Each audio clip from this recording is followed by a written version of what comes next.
Hello friends, welcome to my YouTube channel. इस video में हम देखेंगे जो इंग्लिश रोज़ कटिंग्स हैं उन्हें कैसे ग्रो करना चाहिए, और जो भी मेरा एक्सपीरियंस है कटिंग ग्रो करने का वो मैं इस वीडियो में शेयर करने वाली हूँ। यहाँ पे आप देख सकते हैं यही वो प्लांट है, वो कटिंग है जिसमें फ्लावरिंग आ चुकी है और ये मरून कलर का रोज़ है, बहुत ही खूबसूरत है। ये जो फ्लावर है वो अब ख़त्म होने ही वाला है और जब ये खिलते हैं तो बहुत ही खूबसूरत लगते हैं। डार्क मरून कलर के ये फ्लावर यहाँ पे आप देख रहे हैं, दो कटिंग्स हैं, दोनों ही बहुत अच्छे से ग्रो हो गई हैं। तो फ्रेंड्स, बीच में जो आप देख रहे हैं वो मदर प्लांट है इनका, और ये जो दो प्लांट हैं वो इसी मदर प्लांट के कटिंग हैं। ये जो कटिंग्स हैं उसे मैंने अगस्त में लगाया था और आप देख सकते हैं कि अभी काफ़ी बढ़िया से इनकी ग्रोथ हो चुकी है और फ्लावरिंग में भी आ गए हैं।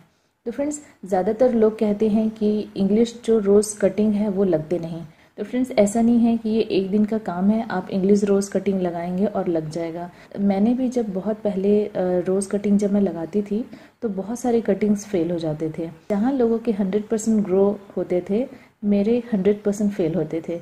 मतलब उस टाइम पे मुझे पता नहीं था कि रोज़ किस मौसम में कैसे ग्रो करना चाहिए, कौन से कंडीशन देना चाहिए। इनको लगाने का जो सही टाइम है वो बारिश के मौसम में है या फिर स्प्रिंग सीजन में भी आप लगा सकते हो।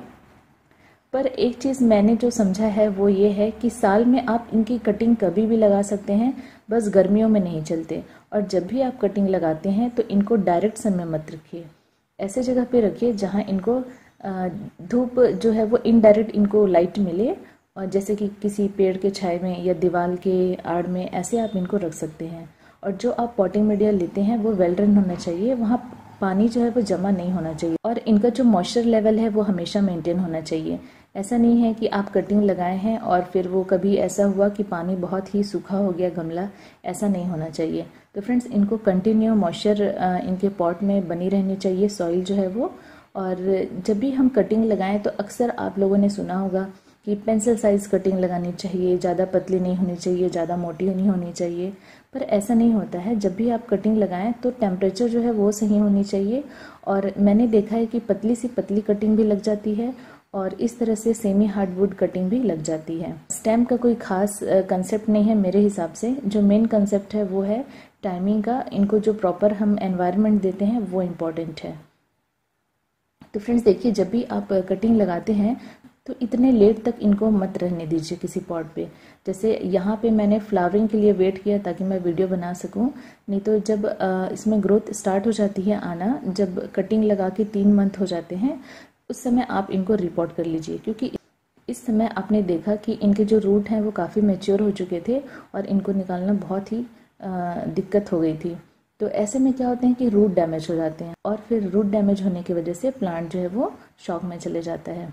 दोनों जो पौधे हैं उन्हें निकाल लिया है और दोनों को मैं अलग अलग गमलों में लगा दूंगी।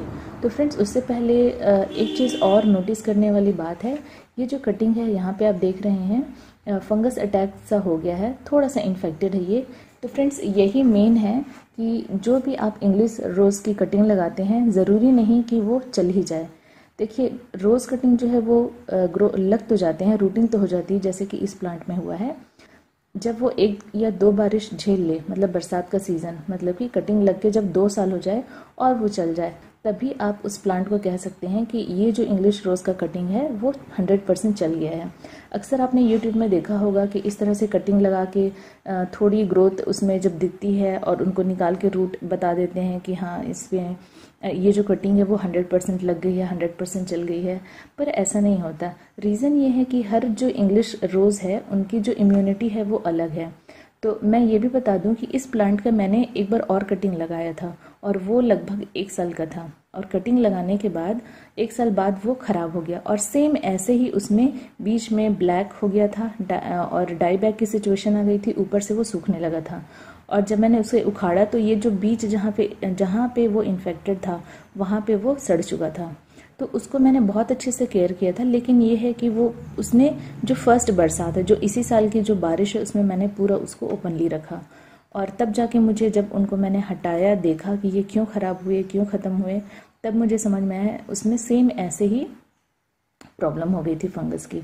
तो फ्रेंड्स, हर प्लांट का जो इम्यूनिटी है वो अलग है। कई जो पौधे हैं इंग्लिश वाले ही, वो बहुत आसानी से चल जाते हैं कटिंग लगाने के बाद, और कई बारिश वो झेल लेते हैं पर कई जो प्लांट हैं वो उनके साथ ऐसा नहीं होता है। वो 1 साल के बाद आपको समझ में आएगा कि ये चलते हैं कि नहीं। तो अक्सर लोग तो दावे कर देते हैं कि 100% चल जाता है, इस मेथड से लगाइए, कभी फेल नहीं होगा, 100% सक्सेस होगा। लेकिन आप खुद एक्सपीरियंस करिए, आपके पास जो रोज़ है उनकी कटिंग लगाइए, उनको 2 साल तक ऑब्जर्व करिए, फिर आप कोई कंक्लूजन में पहुंच सकते हैं कि वो जो कटिंग है वो चल रहा है कि नहीं। तो इसमें हम ऐसा कुछ ऐड करेंगे जो इस सॉइल को कंडीशन करे और इस स्टेज पे ये जो प्लांट है उनको ग्रो होने में बूस्टअप करे। तो ये जो सोल्यूशन है ह्यूमिक एसिड और फंगिसाइड का, तो इसे हम दोनों गमलों में थोड़ा थोड़ा डाल देंगे और बहुत ज़्यादा ओवर इसमें नहीं डालना है, नहीं तो फिर वो नीचे से ड्रेन आउट होकर बाहर निकल जाएगा तो वो टोटली वेस्ट ही है। तो इतना ही डालें जितना इस गमले को ज़रूरत है। तो जब भी रोज़ कटिंग आप लगाते हैं, हाइब्रिड रोज़ कटिंग, तो बहुत सारी चीज़ों का ध्यान देना चाहिए। जैसा फर्स्ट है, आप फ्रेश कटिंग लें, मतलब जो स्टेम है वो अच्छी होनी चाहिए, हेल्दी होनी चाहिए। ये नहीं कि मतलब भले ही वो पतली हो या सेमी हार्डवुड हो, सॉफ्टवुड हो, जो भी हो, लेकिन वो इन्फेक्टेड नहीं होना चाहिए, फर्स्ट पॉइंट। सेकंड थिंग, जब भी आप उनको लगाते हैं तो इनडायरेक्ट सन में रखिए, उनको डायरेक्ट सन मत दीजिए और बीच बीच में उनको फर्टिलाइज करते रहिए, ऑर्गेनिक फर्टिलाइज करिए। कुछ नहीं तो सिर्फ कंपोस्ट ही आप बीच बीच में उनमें देते रहेंगे तो पर्याप्त है। जब आपको लगे कि इसमें न्यू ग्रोथ स्टार्ट हो गई है, रूटिंग हो गई है, तो आप इनको नए गमले में शिफ्ट कर सकते हैं। जब भी आप कटिंग लगाते हैं तो उस कटिंग को 3 मंथ्स तक डिस्टर्ब मत करिए, जैसे है वैसे ही रहने दीजिए, उसी कंडीशन पे रहने दीजिए।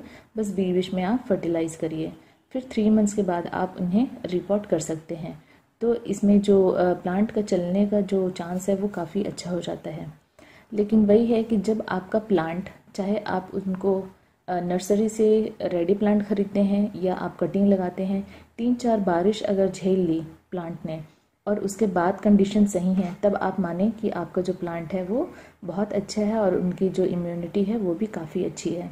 देखिए, कोई प्लांट मैं अभी ठंडी के मौसम में लेके आती हूँ और 3 महीने बाद आपको दिखाती हूँ मैंने ये फर्टिलाइज़ किया और ये बहुत अच्छे से ग्रो हो रही है, तो भाई ये तो इनका सीज़न ही है। अगर मैं बहुत ही कम इनमें ध्यान दूंगी तो भी इनकी ग्रोथ बहुत अच्छी होगी, ये तो फैक्ट है।